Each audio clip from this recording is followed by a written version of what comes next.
से पढ़ा है तो मेरे पास क्वांटिटी के पेपर हैं। फिर बाद में बहुत सारे बच्चे कमेंट में डालते हैं कि आप उस यूनिवर्सिटी का दे दीजिए या फिर किसी और यूनिवर्सिटी का दे दीजिए, तो मैं नहीं दे सकती हूँ क्योंकि मैंने क्वांटिटी से पढ़ा था, इसीलिए मेरे पास सिर्फ इसका ही पेपर है। ठीक है, तो ग्रेजुएशन में ज्योग्राफी भी एक सब्जेक्ट था मेरा बीए में, उसमें फर्स्ट सेम का ये पेपर है फिज़िकल ज्योग्राफी। तो 2016 हाँ ये प्रीवियस ईयर क्वेश्चन पेपर है। और अपने सिलेबस से ज़रूर मैच कर लीजिए, क्वेश्चंस आपके सिलेबस में हैं या नहीं है टॉपिक्स, तो फिर क्या पता सिलेबस चेंज हो जाए कोविड की वजह से ना बाद में, तो इसीलिए आप देख लीजिए। ठीक है, इससे पहले मैक्सिमम मार्क्स 40 मार्क्स का था और टाइमिंग 3 आवर थे, आई थिंक अब 2 हो गई है, तो वो आप देख लीजिए क्वेश्चंस वगैरह। और पहले क्या था कि थोड़े बहुत MCQ वगैरह भी आते थे, या ट्रू एंड फॉल्स या वन वर्ड इस टाइप के आते थे, जो कि बाद में जब मैं सेकंड सेम में थी वो हट गए थे, तो उसको दिखाने का कोई फ़ायदा है नहीं, तो मैंने डायरेक्ट क्वेश्चन से स्टार्ट किया है सेक्शन ए। ठीक है, क्वेश्चंस ये I think one word questions हैं, तो देख लीजिए फिर भी कैसे आते थे one word questions. What are the sources for the study of the structure of the earth's interior. ठीक है, इसमें मैंने आंसर बिल्कुल मेंशन नहीं किया है, मैं यहाँ पे सिर्फ क्वेश्चन बता रही हूँ, आंसर आप चाहे तो गूगल कर लीजिए। ठीक है, इस टाइप के क्वेश्चंस आते थे, मैंने वन वर्ड वाला पार्ट हटा दिया इसमें से, क्योंकि वन वर्ड अननेसेसरी है, जो चीज़ आती नहीं है वो उसको बढ़ के कोई फ़ायदा है नहीं। ठीक है, तो सेकंड जो है ये क्वेश्चंस है, इसमें से 2 मार्क्स ईच पहले का था, और इस टाइम पे शायद मार्क्स चेंज हो गए, इंक्रीज़ हो गए होंगे, हो सकता है। ठीक है, तो आप सिर्फ क्वेश्चंस पे ध्यान दीजिए। तो first explain the big bang theory of the origin of the earth. Second explain various plate boundaries. Third question है distinguish between weathering and erosion. Fourth है distinguish between bowl outs and कर्क्यूसिस, explain. Fifth है explain earthquake and tsunami. Sixth है distinguish between physical and chemical weathering. Section B का question जो कि पहले 8 marks का आता था, और इसमें से कोई भी 3 क्वेश्चंस करने होते थे।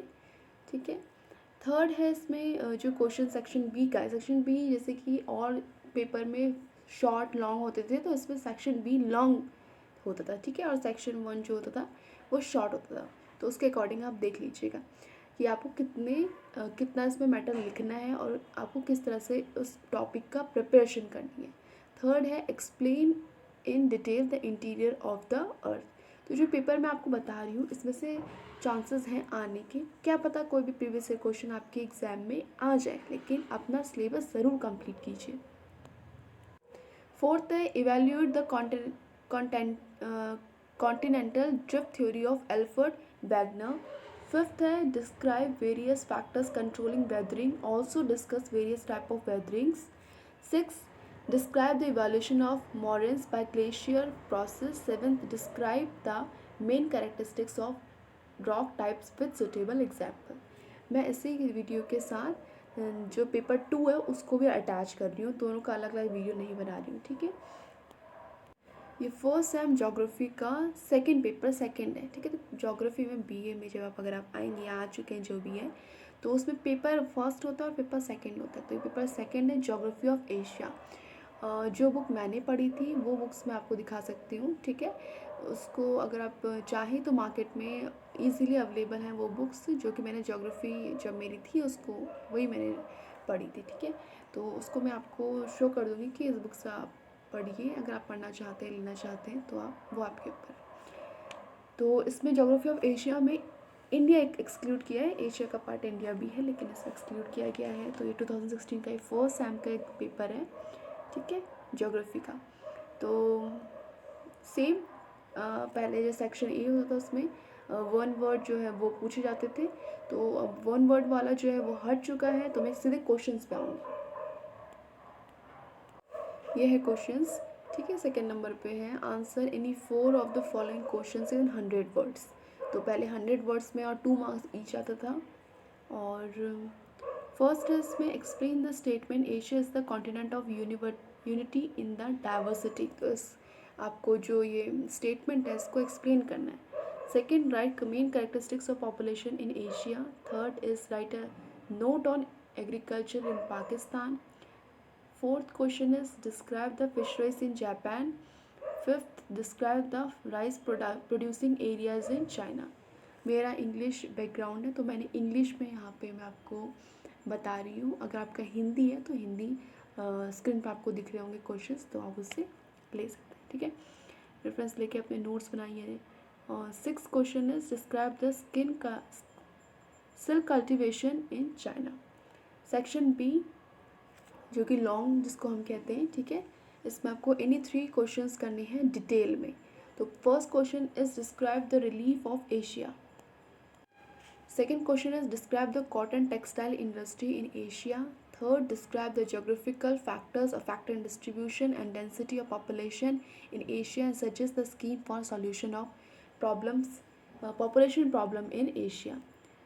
Sixth is describe the distribution and production of coal in Asia.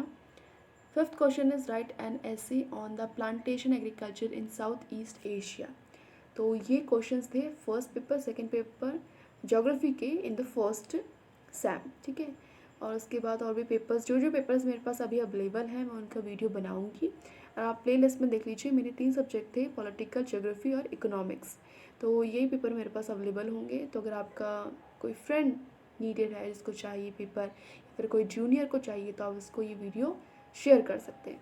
और एक बात और, अगर ये जो क्वालिटी है इसकी सही से ना दिखे तो साइड में यूट्यूब के साइड में 3 बटन्स होते हैं, उसमें से जाके आप वीडियो की क्वालिटी इंक्रीज़ कर सकते हैं, तब आपको ये क्वेश्चन साफ दिखाई देंगे।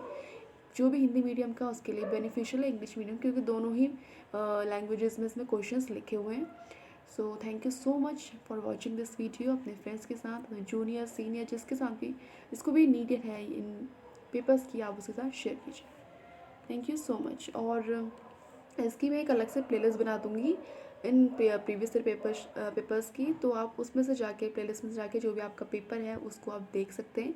जितने भी पेपर्स अवेलेबल होंगे मैं सब डालने की कोशिश करूँगी। अब इसके बाद कुछ ऐसे बच्चे हैं जो कमेंट में लिखते हैं कि ये वाला दे दीजिए, वो वाला दीजिए। जो मेरे पास अभी है वही मैं दे सकती हूँ, और जो नहीं है उनका मैं क्या ही कह सकती हूँ। So thank you so much.